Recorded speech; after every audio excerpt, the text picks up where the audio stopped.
Sud Radio, la France dans tous ses états, Perico Légas, Maud Koffler.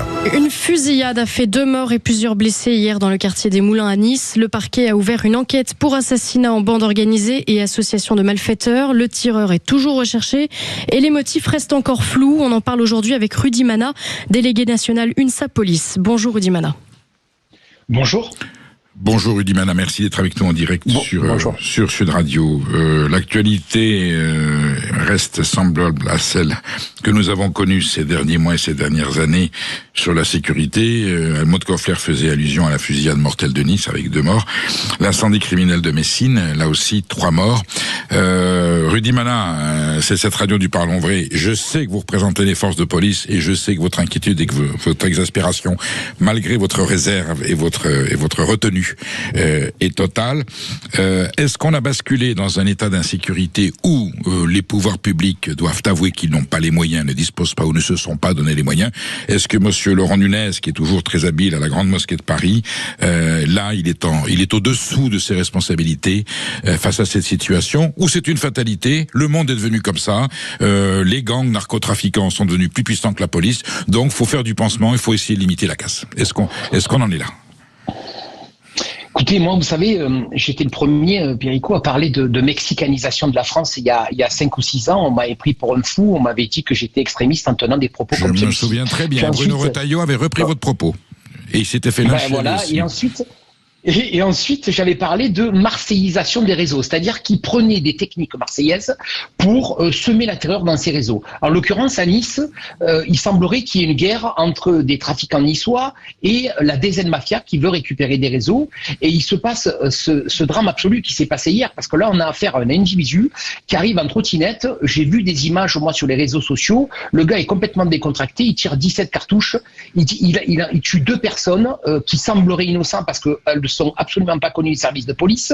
Il en blesse 6 autres, dont 3 dans un état d'urgence absolue. C'est-à-dire qu'on arrive dans cette marseillisation de Nice.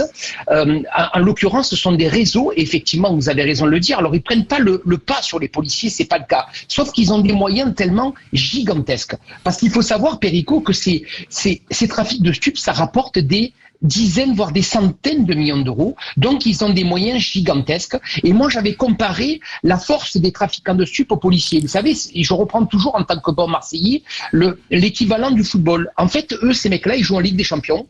Et nous, on joue en 2e division. Et la difficulté, c'est qu'on a du mal à lutter avec une équipe de Ligue des Champions quand on est une équipe de 2e division, mais on fait du mieux que l'on peut, et croyez bien qu'on a beaucoup de courage et de détermination pour essayer de les interpeller. Rudy Mana, vous avez parlé de mexicanisation, marseillisation. Est-ce que je peux aller plus loin? Vous vous souvenez, comme moi, Les Incorruptibles, avec Elliot Ness, la série. Là, on est dans une chicogisation. On est avec la Thompson 21. Vous savez, la mitraillette avec le camembert. Voilà, on arrive, ils sortent avec les chapeaux des bagnoles, et on mitraille, on baille n'importe quoi, il y a des morts partout. Mais on en est là. C'est Chicago, là, à ce point. Ce qu'on a vu à Marseille et à Nice, c'est Chicago. C'est plus, je veux dire, à Nice et à Lyon, c'est plus Marseille. On a dépassé ce stade. Mais complètement. C'est ça qui fait extrêmement peur. Et effectivement, vous savez, la DZ Mafia, je l'avais dit sur de nombreuses antennes également, elle prend de la place. Parce qu'on a mis des moyens à Marseille, ça c'est une réalité. Et c'est vrai qu'on tape tous les jours dans ces cités marseillaises. On interpelle les trafiquants de stupes. Et moi, je tire mon chapeau à tous ces flics marseillais qui font le job avec beaucoup de courage tous les jours. Mais effectivement, ils ont compris le système. On a mis des flics à Marseille, on les met en difficulté. Qu'est-ce qu'ils font? Ils vont ailleurs. Ils vont à Nice, ils vont à Lyon, et ils vont dans d'autres villes. C'est quoi les vrais moyens dont la République doit se doter? On va remettre le quoi qu'il en coûte s'il faut, quoi qu'il en coûte politique, quoi qu'il en coûte administratif, quoi qu'il en coûte judiciaire. D'abord, je pense que le ministère, l'état de droit doit être repensé tout en préservant la démocratie. J'en sais que vous êtes convaincu, vous êtes insoupçonnable là-dessus, et Bruno Retailleau avait abordé le sujet. Il faut que la pénalité, il faut que le droit soit repensé. Et ensuite, il y a des moyens, entre guillemets, militaires, ça reste policier. Mais on est dans une guerre. Là, vraiment, nous sommes en guerre. Le président de la République peut le dire. Est-ce qu'on s'est donné les moyens de la guerre, oui ou non? Vous avez raison de dire, vous avez vu la scène hier. Effectivement, on est dans une guerre. On ne peut pas employer d'autres mots.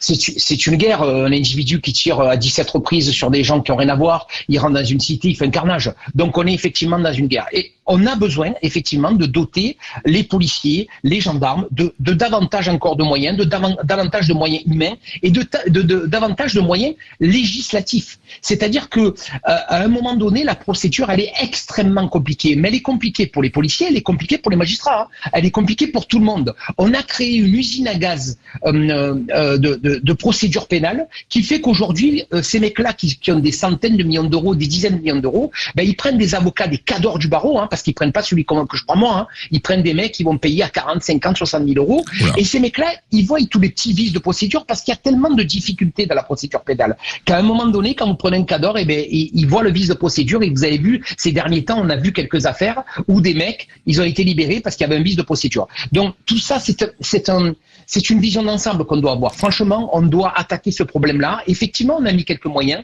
Darmanin a mis quelques moyens. Retailleau a mis quelques moyens. On a essayé de les attaquer sur leur propre territoire. On a eu des réussites. Merci bon Dieu. Mais par contre, c'est pas la réussite absolue. On peut s'en rendre compte tous les jours. Et puis, vous savez, il y a un vrai problème. S'il n'y avait pas de consommateurs, il n'y aurait pas de vendeurs. Là aussi, il faut pas se voiler la face. On a plus d'1,5 million de consommateurs réguliers de stupéfiants en France. 1,5 million de consommateurs réguliers.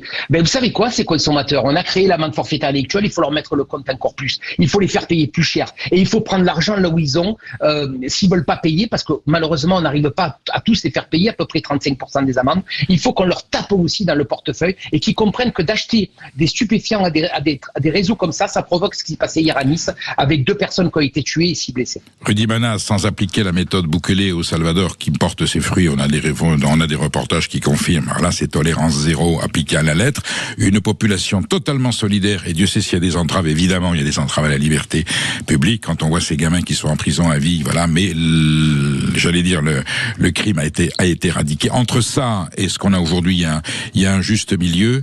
Est-ce que vous pensez justement moyens policiers, moyens législatifs, il faut repenser le droit, avec quelque part une législation pas d'exception, mais circonstancière, tant qu'on n'a pas rien, c'est un remède, comme un remède médical. Est-ce que vous pensez que on peut faire comme le radar, au-dessus de 40 km, c'est retrait de permis? Est-ce que le consommateur, à un moment donné, l'amende, elle est de 2 000, 3 000, 5 000 euros, et éventuellement, 8 jours de détention dans un centre spécial, privation de liberté, sans qu'il y ait contrainte. Est-ce qu'il va falloir en arriver là, à un moment donné, pour prendre le taureau par les cornes? Pourquoi pas, Perico? Vraiment, c'est une possibilité parce que c'est toujours les mêmes commerces. À un moment donné, quand il n'y a plus personne qui achète, il y aura plus de vendeurs. Et alors, attention, je veux pas jeter l'opprobre sur tous ces gens-là. Il y a des gens qui fument pas non plus régulièrement, mais oui. Cette manne financière amenée par les consommateurs, elle est gigantesque. Et on a tous autour de nous des gens, malheureusement, qui consomment du cannabis, qui prennent de la cocaïne. Enfin, c'est presque devenu monnaie courante.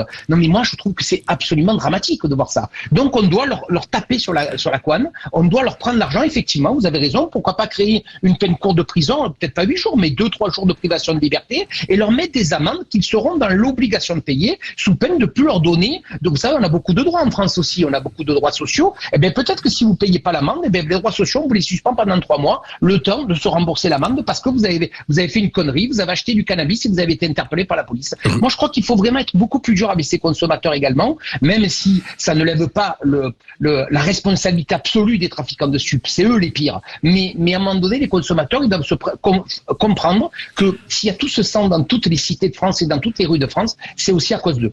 Rudy Mana, face à cette impuissance, cette mauvaise volonté, je parle de cette lâcheté, cette démission de l'État, est-ce que nous pouvons continuer à compter sur la dévotion, l'abnégation des forces de police héroïque? On se demande comment vous faites pour tenir le coup, vous qui montez au front, qui en prenez plein la gueule, et qui ensuite êtes désavoué par des juges, par des tribunaux, ou par une responsabilité politique qui vous envoie l'IGS tout de suite s'il y a eu une bavure.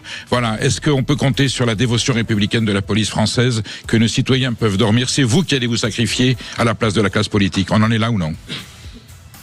Oui, franchement, je vous le dis, j'étais encore il n'y a pas très longtemps dans un service actif à Marseille, je vous assure que je ne vois que des policiers qui aiment leur métier, qui rentrent par passion, qui ont une vraie vocation pour ce métier. Vous savez, c'est un métier à part, fonctionnaire de police. On rentre pas par hasard dans la police. On a décidé de faire ce métier, c'est pour aider nos concitoyens. On est ces fameux gardiens de la paix. On adore ce terme-là, gardien de la paix. On est garant de la paix publique de nos concitoyens. Je vous assure que je croise à longueur de journée des policiers qui sont investis, qui sont courageux et qui ont envie d'aider leurs concitoyens, d'aider les administrés et d'être là pour ces gens-là. Alors oui, si on doit aller au sacrifice, on l'a vu dans de nombreux cas, on ira parce que c'est notre métier, c'est ce qu'on a au fond de notre cœur.